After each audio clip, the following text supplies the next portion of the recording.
बिस्मिल्लाहिर्रहमानिर्रहीम। अस्सलाम वालेकुम। आज 30 दिसंबर है और दिन है जुमेरात का। आज का दिन बहुत इंपॉर्टेंट है, अगले 12 घंटे बहुत इंपॉर्टेंट हैं और अगले 12 घंटों में तस्दीक या तरदीद हो जाएगी उन दावों की जो इस वक्त किए जा रहे हैं। और इस वक्त कहा क्या जा रहा है इस वक्त, अगर आप माहौल देखें पिछले ख़ास तौर पे आप अभी जब इरफान हाशमी साहब की खबर आई लंदन से, उसमें तो डिस्कशन थोड़ी सी चेंज हुई मीडिया के ऊपर से, वरना उससे पहले आप देखें 10-12 दिन क्या माहौल बना रहा। माहौल ये बना रहा कि इमरान खान और फ़ौज में इख्तलाफात शदीद हो गए हैं। फ़ौज ने फैसला कर लिया इमरान खान की हुकूमत को घर भेजने का। नून लीग वाले बड़े खुश होकर और डील की खबरें दे रहे हैं कि हमारे तो मामला तय हो गए हैं और इमरान खान की हुकूमत गिराई जा रही है, हम आ रहे हैं। और बड़ी ही इंटरेस्टिंग किस्म की शहर इक़्तिदार में थ्योरीज जो हैं वो बयान की गई। मैं आपको बल्कि इंटरेस्टिंग एक वाक़या सुना दूँ। हमारे दोस्त ही हैं सुप्रीम कोर्ट ऑफ पाकिस्तान में, तो उन्होंने उनके भी आगे 7 दोस्त हैं, उन्होंने उनको जो बात बताई वो ये बताई कि जी डील हो गई है। और वो जिस दोस्त ने उनको बताई ये बात, वो बड़े अपना दावा करते हैं कि वो वेल कनेक्टेड हैं, उनके फ़ौज के लोगों के साथ भी राब्ते हैं, बड़े हाई लेवल पे उनके राब्ते हैं। तो वो ये दावा कर रहे थे और उन्होंने ये दावा किया कि डील हो गई है फ़ौज की और नून लीग की, और डील ये हुई है कि इमरान खान की हुकूमत तो घर जा रही है, इसमें तो कोई दूसरी राय नहीं है, बस ख़त्म मामला। हाँ, असल जो मसला है डील का वो यहाँ पर रुका हुआ है। डील के बाद के यानी मामला रुके हुए हैं, एक इमरान खान की हुकूमत गिरने के बाद के मामले पर बात रुकी हुई है। नवाज शरीफ ये कहते हैं कि जैसे ही इमरान खान को घर भेजा जाए, तो जब अदम एतमाद आए, नया वज़ीर आज़म बने, तो वो वज़ीर आज़म बनते ही असम्बलियाँ तोड़ दे, वो वज़ीर आज़म पीपल्स पार्टी से होगा और वो असम्बलियाँ तोड़ दे और इलेक्शन में चले जाएँ। जबकि पीपल्स पार्टी कहती है कि नहीं, फ़ौरन इलेक्शन नहीं कराने, 6 माह जो है वो हुकूमत चले, और 6 माह हुकूमत चले क्योंकि उनके बहुत से मामलात हैं, तो इसलिए 6 माह जो है वो चलें और उसके बाद जो है वो इलेक्शन कराए जाएँ। यानी ये कन्फर्म खबरें दी जा रही हैं कि जनाब डील हो गई है। और दिलचस्प बात यह है कि मुस्लिम लीग नून एक बार भी इन डील की खबरों की तरदीद नहीं कर रही। वो भी खुश होकर ये तासुर दे रहे हैं कि जी बस ख़त्म मामला, आप देखेंगे क्या होने जा रहा है। और मीडिया में आके और हर जगह पे आके और तासुर दिया जा रहा है कि जी ख़त्म मामला। और जो फ़ौज को गालियाँ दिया करते थे वो आप खुश होकर और फ़ौज के साथ डील की खबरें देते हैं। फिर साथ ही खबर चलाई गई और कहा गया कि नवाज शरीफ साहब वापस आ रहे हैं, और 1 दिसंबर का कहा गया था, वो तो खैर अभी 24 से 36 घंटों में ज़ाहिर है दिसंबर का अख्ताम हो जाएगा, तो पता चल जाएगा कि डील की नवाज शरीफ की वापसी की खबरें जो हैं वो ठीक थी या गलत थी। लेकिन अब कहा जा रहा है कि वो जनवरी में आ रहे हैं, जनवरी में आएंगे। तो ये भी एक खबर फैला दी गई। यानी पहली ये खबर दी गई कि फ़ौज की और नून लीग की डील हो गई, दूसरी खबर ये फैलाई गई कि नवाज शरीफ वापस आ रहे हैं, और तीसरी ये कि सिविल मिलिट्री इख्तलाफात शदीद हो गए हैं। बल्कि आपको इंटरेस्टिंग बात बताऊँ, पहले बता देता हूँ कि आज मैं क्यों कह रहा हूँ कि आज इंपॉर्टेंट है, क्योंकि आज मिनी बजट जो है वो कौमी असम्बली में पेश किया जाना है। और मिनी बजट जब पेश होगा हुकूमत को उसको मंजूर कराना है। 12 जनवरी तक की डेडलाइन है। IMF की जो किस्त मिलनी है, वो IMF की किस्त इसलिए इंपॉर्टेंट है कि आइंदा जो इसके बाद जो IMF से डील के बाद जो कर्जे मिलने हैं वो मिलेंगे। अगर IMF के साथ डील नहीं होती, ये प्रोग्राम नहीं आगे चलता, तो बड़े मसाइल होंगे जो आगे पाकिस्तान ने कर्जे लेने हैं, जो लेन देन करना है, उसके हवाले से पाकिस्तान को बहुत मुश्किलात होंगी। और अभी जो IMF जो है वो पाकिस्तान को तंग कर रहा है, वो उसकी वजूहात जो बताई जा रही हैं वो एक तो ये है कि पाकिस्तान ने इससे पहले 22 प्रोग्राम किए हैं IMF के साथ, और 22 में से 19 प्रोग्राम मुकम्मल नहीं किए। जब आप 19 प्रोग्राम मुकम्मल नहीं करेंगे तो जाहिर है फिर अब वो सख्ती तो करेंगे।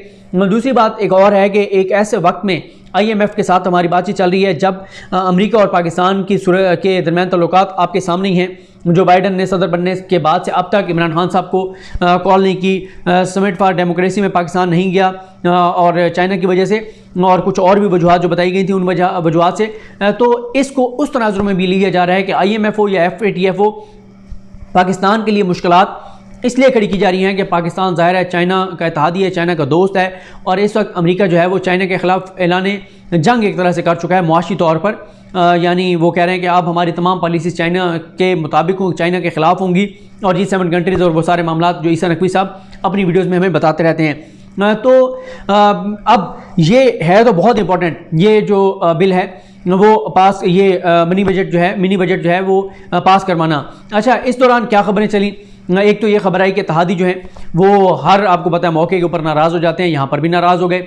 और हर बार बजट का मामला हो, हर बार कोई कानून साजी का मामला हो, हर बार आपको एक खबर ज़रूर सुनने को मिलेगी, वो होगी इत्तेहादी नाराज़। और ख़ास तौर पे काफली जो कि मैं उसको पंजाब की MQM कहा करता हूँ कि वो हुकूमत में भी हैं और अपोजिशन में भी हैं।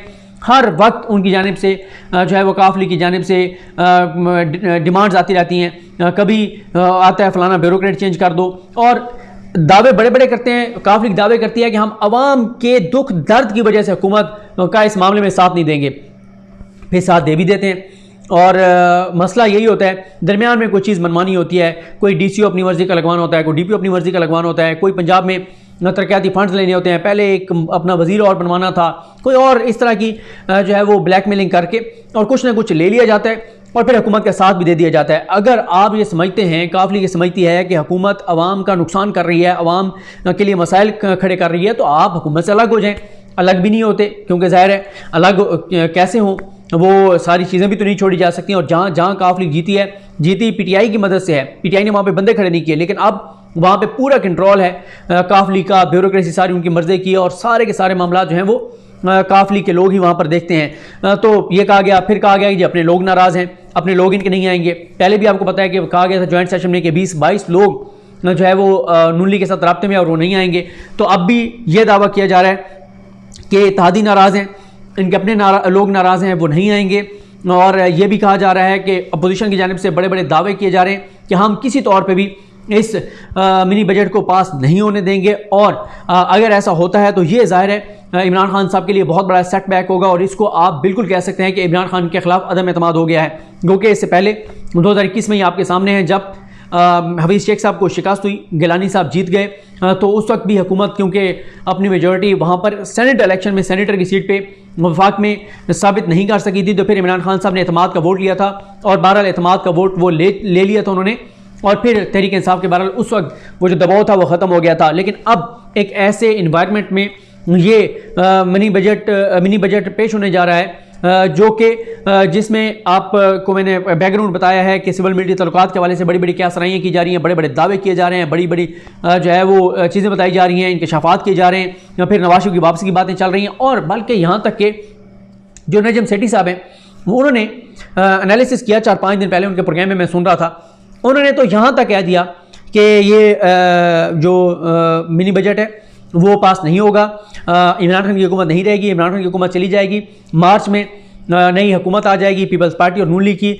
जब वो आएगी तो फिर वो अप्रैल में मेरे ख्याल उन्होंने बताया कि वो ये मिनी बजट जो है वो पास करवाएंगे, और फिर वो साथ ही आगे जो है वो फिर मुआहदे शुआहदे करके और वो कर लेंगे, फिर बजट पेश कर देंगे। ये यानी नजम सेठी साहब का ये दावा है। गो के नजम सेठी साहब के इससे पहले कोई 37 दावे जो हैं वो झूठ साबित हुए हैं, गलत बयानी साबित हुए हैं, बिल्कुल गलत साबित हुए हैं, जिनकी तफसील कुछ मैं बता चुका हूँ, बाकी आप देखते रहते हैं ट्विटर के ऊपर उनके मुख्तलिफ तरह के क्लिप सामने आते रहते हैं। तो अब ये एक उनका नया दावा है। लेकिन मैं हमेशा ये कहता होता हूँ कि जब भी कोई दावा करे कि उसके पास ये खबर है, तो फिर इंतज़ार करना चाहिए कि उसका जो दावा है वो दुरुस्त भी हो सकता है, उसकी खबर दुरुस्त भी हो सकती है। गो के 37 खबरें तो उनकी झूठी साबित हो चुकी हैं, तो अब ये उनका नया जो है वो दावा है। तो अगर तो इमरान खान साहब ये पास करवा लेते हैं, तो फिर इसका मतलब ये होगा कि नजम सेठी साहब हों या इस तरह के जितने लोग जो डील की बातें कर रहे थे, जो डील के दावे कर रहे थे, वो दावे गलत थे, वो झूठ थे, और कोई डील नहीं हुई, कोई ऐसी सूरत हाल नहीं है। लेकिन आप एक और चीज़ देखेंगे कि जब ये अगर बजट हुकूमत पास करवा लेती है, तो फिर ये कहा जाएगा कि जी ये तो फ़ौज ने करा के दिया है। पहले खुद ये बता रहे हैं कि इमरान खान और फ़ौज की लड़ाई हो गई है, फ़ौज न्यूट्रल है, और यहाँ तक आ गया कि मौलाना फजल रहमान साहब ने कि सर के ऊपर से हाथ उठा तो इसलिए केपी के इलेक्शन में शिकस्त हुई। लेकिन जब इमरान खान कोई कानून साजी करवा ले, बंदे पूरे कर ले, तो वो फ़ौज करा के देती है। लेकिन कहीं पे इमरान खान को शिकस्त हो तो फिर हाथ उठ चुका है, फ़ौज पीछे हट गई है, फ़ौज न्यूट्रल हो गई है, अपोजिशन का के जो है वो दबाव काम कर गया है, उनकी कोई डील भी हो गई है, कोई बातचीत भी हो गई है, तो फिर और तरह के जो है वो दावे किए जाते हैं। तो अब इस चीज़ का बड़ा इन्हिसार है, कितने लोग आते हैं और कितने वोटों से कितने वोटों की अक्सरियत होगी। गो के इसमें सिंपल अक्सरियत चाहिए, यानी अगर ऐवान में जितने लोग मौजूद होंगे उनमें से एक वोट का जो है वो ज़्यादा चाहिए अपोजिशन से। अपोजिशन भी बड़े बड़े दावे कर रही है कि कल हम जो है वो पास नहीं होने देंगे, असम्बली में भी कहा, शहबाज शरीफ साहब भी कह रहे हैं और बिलावल साहब भी कह रहे हैं। तो अब मेरा ख्याल है कि अपोजिशन का भी बहुत बड़ा इम्तिहान होगा, और ये इस पूरे माहौल में जो खबरें चलाई जा रही हैं, जो दावे किए जा रहे हैं, उसका भी एक बहुत बड़ा इम्तिहान होगा। और 2021 का ये होगा तो इमरान खान साहब का आखिरी इम्तिहान, लेकिन ये अहम तरीन इमरान खान साहब का इम्तिहान होगा, क्योंकि अगर इमरान खान साहब नहीं ये पास करा पाते तो इसकी इम्प्लीकेशन ज़ाहिर है मुल्क के लिए और रियासत के लिए तो होंगी, लेकिन सियासी तौर पे इमरान खान साहब के लिए बहुत ज़्यादा होंगी।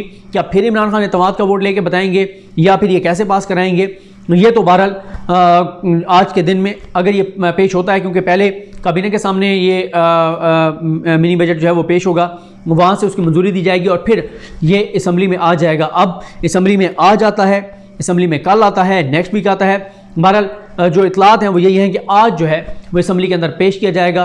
तो बहरहाल असम्बली में हम भी जाकर देखेंगे कि वहाँ पर एनवायरनमेंट क्या होता है, हुकूमत जो है वो अक्सरियत साबित कर पाती है नहीं कर पाती।